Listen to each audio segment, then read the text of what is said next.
Welcome students. तो आज हम समझेंगे स्ट्रक्चरल आइसोमर्स क्या होते हैं। ठीक है, तो स्ट्रक्चरल आइसोमर्स क्या होते हैं जिनका सेम मॉलिक्यूलर फार्मूला होता है या केमिकल फार्मूला, बट उनका स्ट्रक्चर जो होता है वो अलग होता है। ये तो डेफिनेशन है, हम एग्जाम्पल लेके समझते हैं, उससे ये चीज़ आपको बिल्कुल क्लियर हो जाएगा। तो देखो, हम एग्जाम्पल किसका ले रहे हैं? ब्यूटेन का। Butane, okay. ब्यूटेन नाम से ही आपको क्या पता चल रहा है, लास्ट में क्या आ रहा है? एन। मतलब ये क्या है? एक ये एल्केन है, ठीक है। और ये क्या है? ब्यूट। ब्यूट, ठीक है। ब्यूट का मतलब कितना है? इसमें कितने कार्बन एटम है? ये आपने ये याद करा होगा, देखो टेबल, कि अगर एक कार्बन एटम होता है तो मिथ बोलते हैं, दो कार्बन एटम होते हैं तो इथ। तो ऐसे ही इसका नाम क्या है? ब्यूट। मतलब यहाँ पे कितने कार्बन एटम्स हैं? 4, ओके। इसका मतलब ये एक C4 वाला कंपाउंड है। तो अब हम इसका केमिकल फार्मूला कैसे निकालेंगे? ओके, तो देखो होता क्या है, हमारे एल्केन्स का जनरल फार्मूला क्या होता है? CnH2n+2। ये फार्मूलाज होपफुली आपने याद कर लिए होंगे। एल्केन, एल्कीन और एल्काइन का क्या होता है? तो एल्केन्स का हमारा जनरल फार्मूला होता है CnH2n+2। यहाँ पे ये जो N है, ये N क्या है? नंबर ऑफ कार्बन एटम्स, ठीक है ना। तो अब आप यहाँ पे देखो, यहाँ ब्यूटेन में नंबर ऑफ कार्बन एटम्स कितने हैं? 4 हैं। तो फॉर्मूला क्या आएगा? C4, N की जगह हम 4 रखेंगे, और H2 × 4 कितना आया? 8, 8 + 2 10, ठीक है ना। तो हमारा ब्यूटेन का फॉर्मूला क्या आया? C4H10। तो अब आओ हम टॉपिक पे आते हैं कि स्ट्रक्चरल आइसोमर्स क्या होते हैं। अब आप देखो, फॉर्मूला आपके पास में है C4H10। तो यहाँ पे जो आपके जो कार्बन, ये जो अरेंज है, ये अलग अलग तरीके से अरेंज हो सकते हैं। ये जो देखो बिना हाइड्रोजन के जो मैंने ये स्ट्रक्चर ड्रॉ किया है, इसको बोलते हैं कार्बन स्केलेटन। समझे कि खाली कार्बन को आपने कैसे अरेंज कर दिया, इसको बोलते हैं कार्बन स्केलेटन। तो यहाँ पे हम अलग अलग तरीके से इन्हीं 4 कार्बन एटम्स को अरेंज कर सकते हैं। एक तो कैसे कि मैंने चारों को क्या लगा दिया? लीनियर, एक के साथ में एक जुड़े हुए हैं, एक स्ट्रेट चेन है, ठीक है। दूसरा हम क्या कर सकते हैं, देखो हमारे ये वाला जो कार्बन एटम है, ये लास्ट में आने की जगह ये कार्बन एटम यहाँ पे आ जाए। देखो अभी भी इसमें भी 4 कार्बन एटम्स हैं और इसमें भी हमारे 4 कार्बन एटम्स हैं। मॉलिक्यूलर फॉर्मूला दोनों का सेम है, बट जो कार्बन का स्केलेटल स्ट्रक्चर है ये अलग है। इन्हीं को हम क्या बोलते हैं? Structural isomers. आओ तो पहले हम इनका वैलेंसी कंप्लीट कर लेते हैं, इसका स्ट्रक्चर क्या होगा। अब देखो, कार्बन की वैलेंसी कितनी होती है? 4।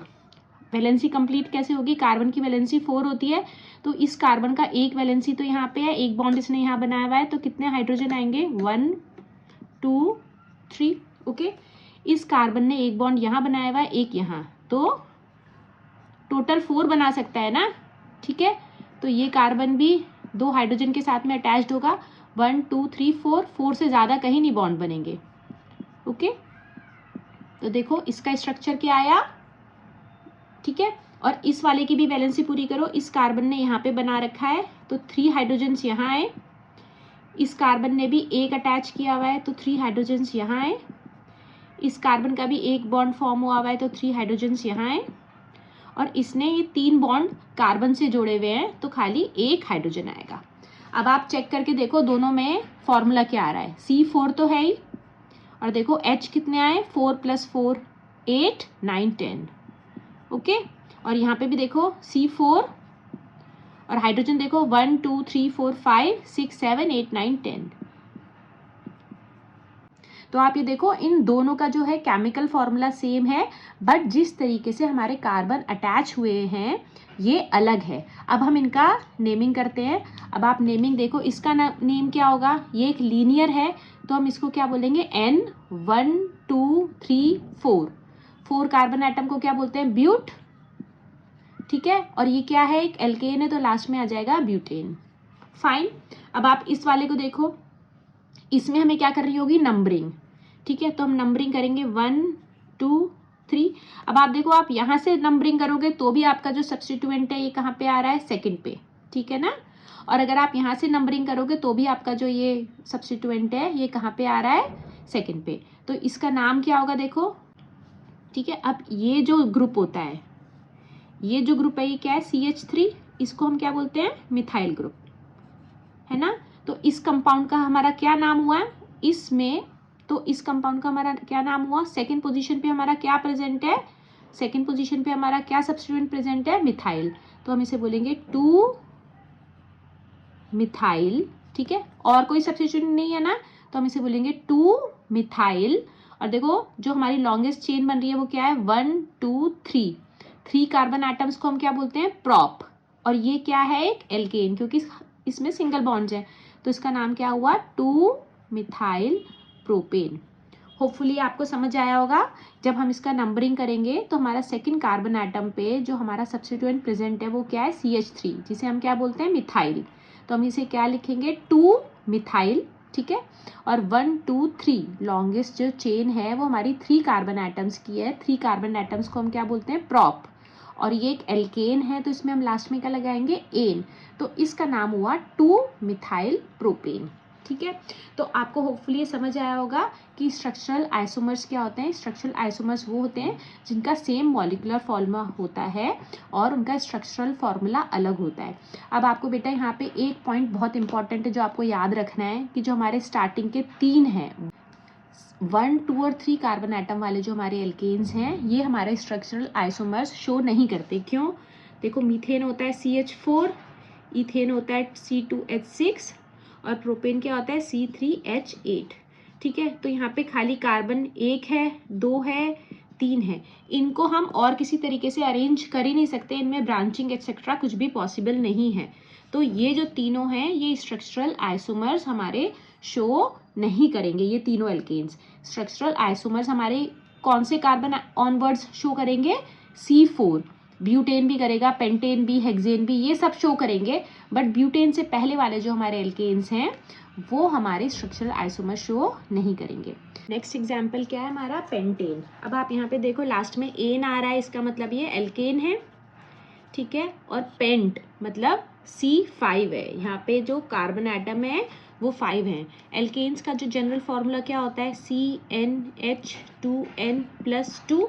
तो पेंटेन का फॉर्मूला हम कैसे निकालेंगे, Cn की जगह 5 रखेंगे, 5H, 5 2 10 11 12, ओके, C5H12। अब हमें यहाँ पे क्या निकालने हैं, इसके स्ट्रक्चरल आइसोमर्स। तो हम यहाँ पे कार्बन स्केलेटल जो स्ट्रक्चर्स हैं पहले हम वो ड्रॉ करेंगे, ओके। फर्स्ट तो हमें सबको ही पता है, हम पहले क्या ड्रॉ करेंगे, एक लीनियर। फर्स्ट आइसोमर हमारा ये हो गया। सेकंड में अब हम क्या कर सकते हैं, अब आप देखो सेकंड में हम क्या करेंगे, फर्स्ट यहाँ पे इस वाले कार्बन को हमने यहाँ पे लगा दिया, ठीक है, ब्रांच्ड हमने बना दिया, इस वाले कार्बन को हमने यहाँ पे लगा दिया, ठीक है।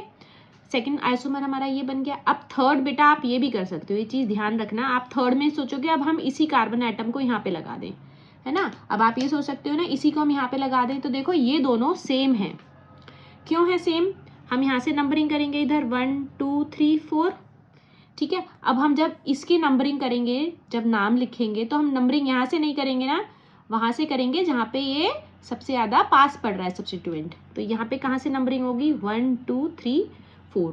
तो ये तो दोनों के दोनों आइसोमर्स हैं, ये बेटा सेम है, ये अलग नहीं है, तो एग्जाम में कंफ्यूज नहीं होना है। अब थर्ड आइसोमर हमारा क्या बन सकता है, 1 2 3, और हमारे दोनों कार्बन एटम कहाँ पे आ जाएं, यहाँ पे, फाइन। तो 1 2 3 4 5, तो हमारे ये 3 जो आइसोमर्स हैं ये पॉसिबल हैं, ठीक है। अब क्या करेंगे, हम इन तीनों की वैलेंसी कंप्लीट कर देंगे।